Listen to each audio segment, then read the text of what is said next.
3 बार गिन चुके हैं, 100 हार कम है। क्या क्या कहा? 100 हार कम है? जी नंदराई जी। कौन आया था इस कक्ष में? चुप क्यों हो? जवाब दो, कौन आया था यहाँ? कृष्ण आया था क्या? क्या कह रहे हैं आप? कृष्ण कहाँ है? कृष्ण? अरे रुक, सुनिए। केश नहीं, अतिशीघ्र तुम्हें ये समाचार मिले। मथुरा नरेश की जय हो। क्या समाचार लाए? महाराज, वसुदेव जी ने कारागृह से ये पत्र आपके लिए भिजवाया है।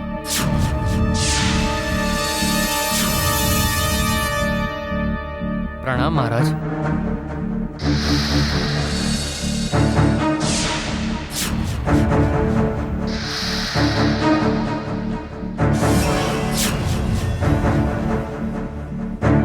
इससे पहले तो वसुदेव जी ने आपको कभी पत्र नहीं लिखा महाराज।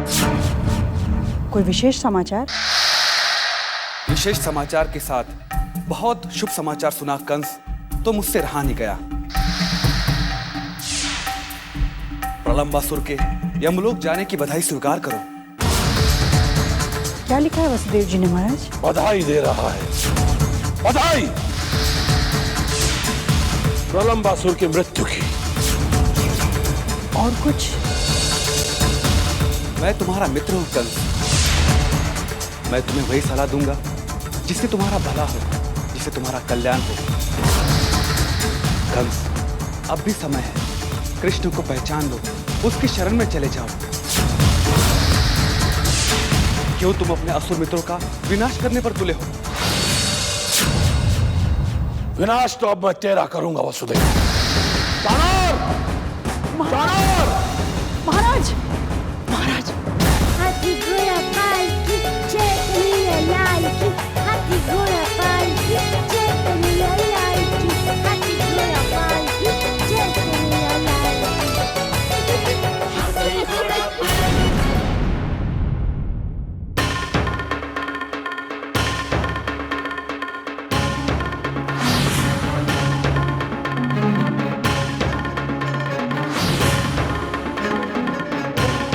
कान्हा,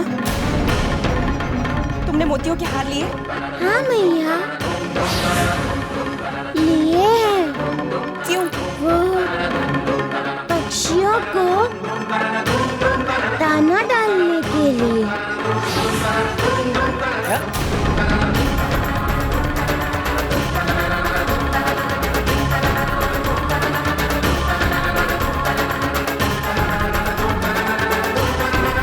कृष्णा, वो मोती थे, पक्षियों को खिलाने वाले दाने नहीं थे।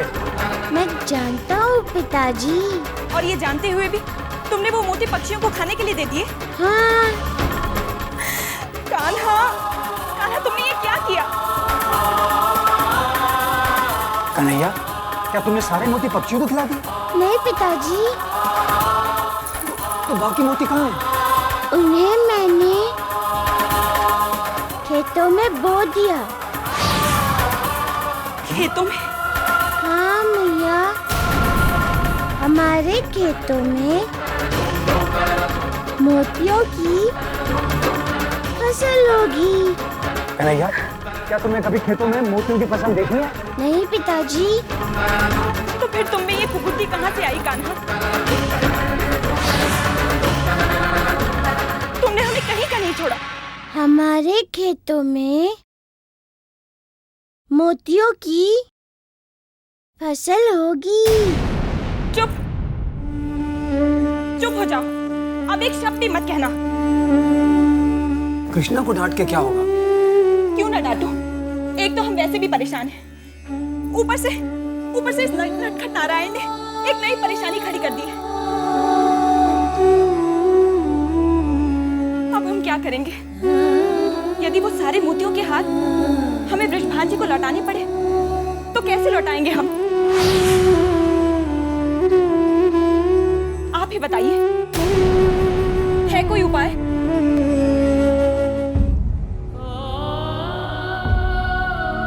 बलराम, तुम तो समझदारी दिखा सकते थे ना? तुमने भी कृष्ण को नहीं रोका। तुम दोनों ने तो हमें बहुत बड़े संकट में डाल दिया है। सुनिए जी, हम खेतों में चलते हैं, वहां मोतियों को ढूंढेंगे। जितने भी मिल जाएंगे उतना भार तो कम होगा। हाँ यशोदा, तुम ठीक कह रही हो। कुछ गोपियों को भी साथ ले लेते हैं, थोड़ी मदद मिल जाएगी। जी।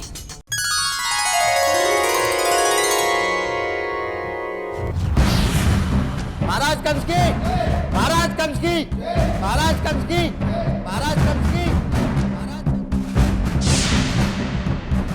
महाराज कंस की, महाराज कंस की, महाराज कंस की।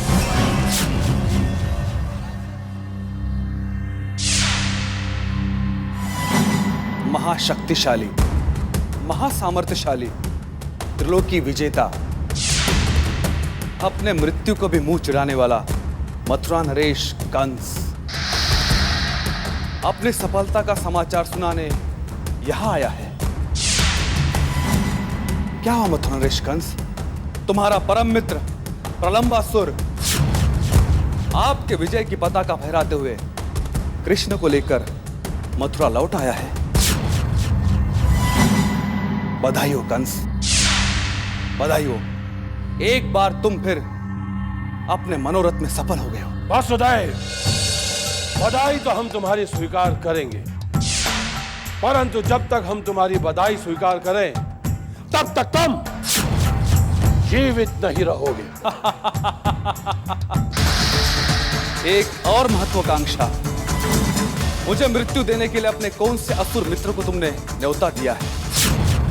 कोई बचा है? वासुदेव, तुम्हारी मृत्यु कदाचित हमारे हाथों से लिखी है, हमारे हाथों से। कदाचित, इस कदाचित को उचित करने के लिए न जाने कौन कौन चला गया। महाराक्षस पूतना से लेकर तुम्हारा परम मित्र प्रलंबासुर तक। और कितनों की बलि चढ़ाओगे कंस, कितनों की बलि चढ़ाओगे? सबसे पहले तुम्हारी वसुदेव, सबसे पहले तुम्हारी। महाराज क्या करें? महाराज रुक जाइए, ये कोच पर नियंत्रण रखिए महाराज। इससे कहो अपनी जिह्वा पर नियंत्रण रखे। वसुदेव जी, कभी कभी चुप्पी बहुत बड़े संकट को टाल देती है। परंतु केशनी, इसका संकट टलने वाला नहीं है। आज नहीं तो कल इसके रक्त से मेरे हाथ रंगने वाले हैं। हमारे चाणूर, आप खड़े क्यों हैं? महाराज को लेकर जाइए। महाराज, इस समय आपका यहाँ से चले जाना उचित होगा। मैं तुझे नहीं छोड़ूंगा वसुदेव, स्मरण रखना, मैं तुझे जीवित नहीं छोड़ूंगा। तुम केवल अपनी चिंता करो कंस, मृत्यु तुम्हारा द्वार खटखटा रहा है। कितने द्वार बंद करोगे? कब तक बचते रहोगे? आज नहीं तो कल मृत्यु आएगी और उस पल तुम्हारे लिए जीवन का हर द्वार बंद हो जाएगा। महाराज कंस की, महाराज कंस की, महाराज कंस की, महाराज कंस की।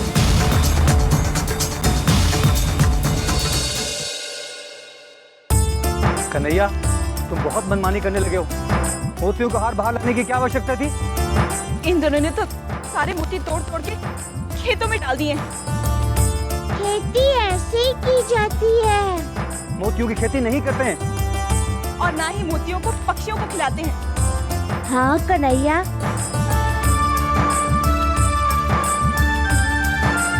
मैया सच कहती हैं कि मोती बहुत मूल्यवान होते हैं। अच्छा भैया, मोती इतने मूल्यवान हैं।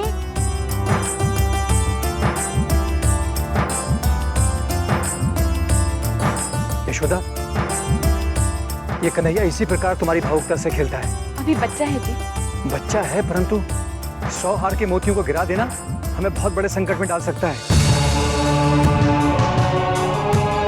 अरे तुम ब्रजभान जी के गोपों के तानों को भूल गई?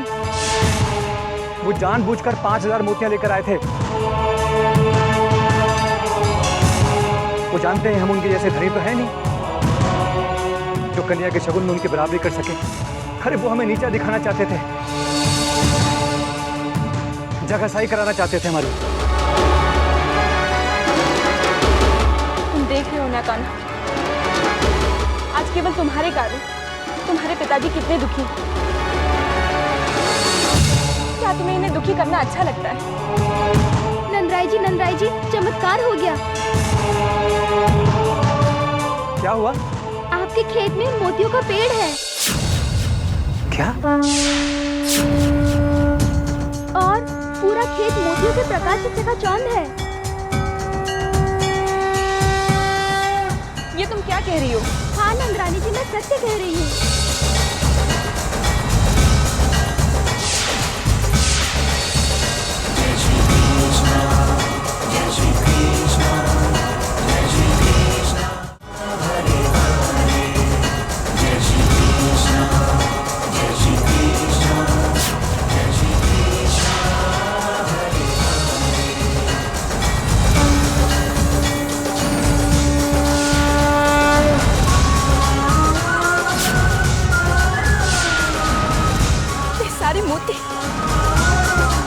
मोतियों से लदा पेड़।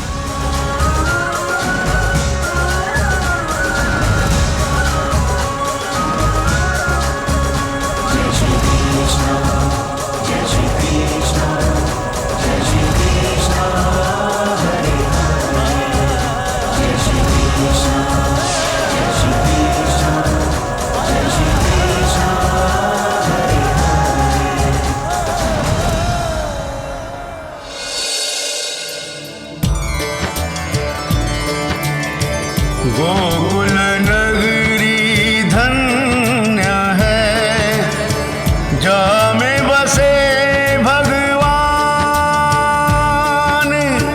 कृष्ण की लीला से सजे सबके मुख मुस्कान।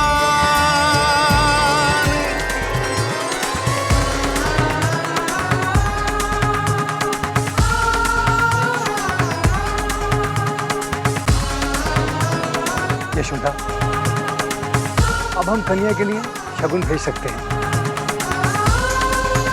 मोतियों के इस पेड़ ने हमारा मान रख लिया यशोदा। जी। मोतियों का पेड़ जो न पहले कभी सुना था न कभी देखा था। परंतु ये चमत्कार किया किसने? ये चमत्कार हमारे कान्हा ने किया है। कान्हा ने?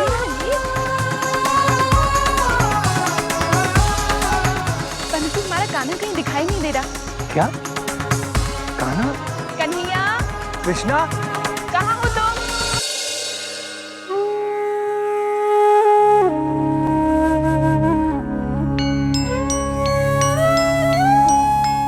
हम दोनों तनिक विश्राम करते हैं।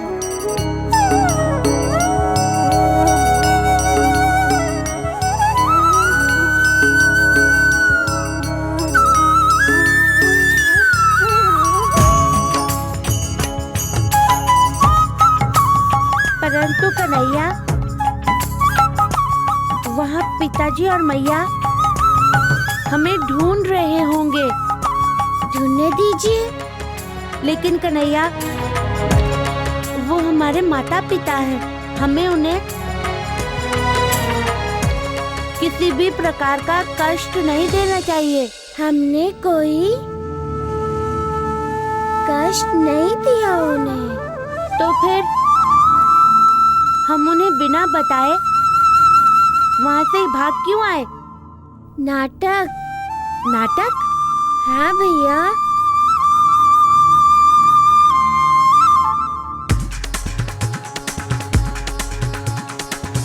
हमने मोती खेत में बो दिए। इस पर उन्हें हम पर क्रोध आया। तो तुम कन्हैया उस बात का बुरा मान गए? नहीं भैया। तो फिर तुम नाटक क्यों करना चाहते हो? वो इसलिए क्योंकि मैया का हमें लाड प्यार चाहिए। अपने माता पिता का लाड़ प्यार पाना प्रत्येक बच्चे का अधिकार है ना दाऊ भैया? हाँ कन्हैया, अधिकार तो है। हमने मोती खेत में बोए, अब बताइए इसमें क्या अनुचित किया? फिर भी उन्होंने हमें डांटा। अब उन्हें अपने किए कार्य पर पछतावा हो रहा होगा, इसलिए वो अब हमें आकर मनाने का प्रयास करेंगे। एक बात और भैया, जब मैया मानती है तब ऐसा लगता है जैसे हम ऐसे पेड़ के नीचे हैं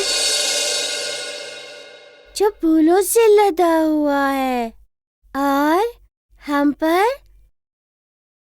फूल बरस रहे हैं, है ना भैया?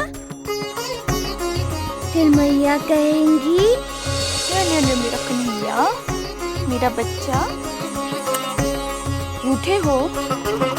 भला कोई मैया से रूठता है? तब ऐसा लगता है जैसे कोई हमें प्रसन्न करने के लिए मुरली बजा रहा है। और पिताजी? फिर पिताजी तुरंत आकर कहेंगे, यशोदा, आज मैं पंचायत नहीं जाऊंगा। क्यों नहीं जाएंगे जी? आज मैं अपने दोनों बच्चों के साथ यहीं घर पे रहूंगा। तुम जाओ, कन्हैया के लिए, कन्हैया के भैया के लिए और कन्हैया के भैया के लिए दूध माखन भेज दो। फिर मैया आकर पूछेगी, ये कन्हैया के पहिया कौन है? फिर पिताजी बोलेंगे, कन्हैया के भैया अर्थात कन्हैया के पिताजी। जैसे कन्हैया, कन्हैया के भैया, कन्हैया की मैया, वैसे कन्हैया के भैया।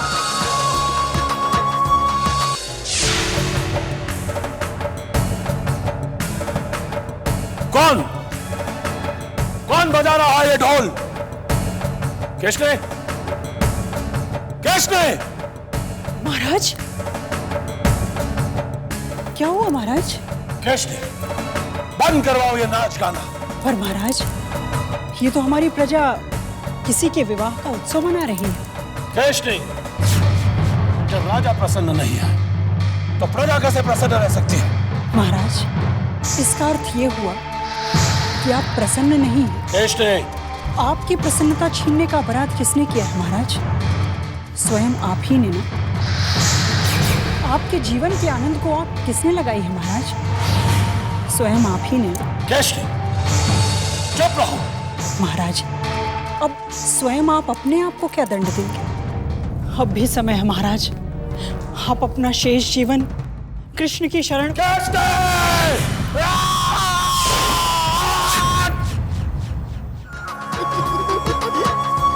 अरे भैया, अब आप रूठ जाइए, मैया और पिताजी आते ही होंगे। परंतु कन्हैया, मुझे तो रूठना आता ही नहीं है। मुझे केवल क्रोध करना आता है। अरे भैया, इतना भी नहीं पता कैसे रूठते? मैं बताता हूँ।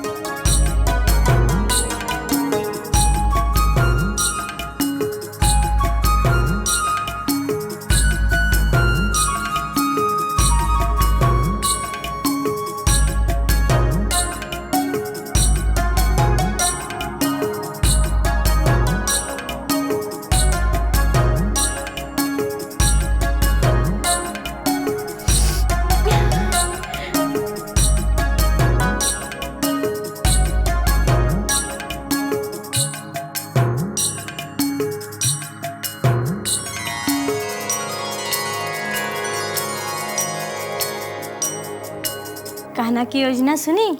अब हम भी थोड़ी योजना बनाकर आनंद लेते हैं।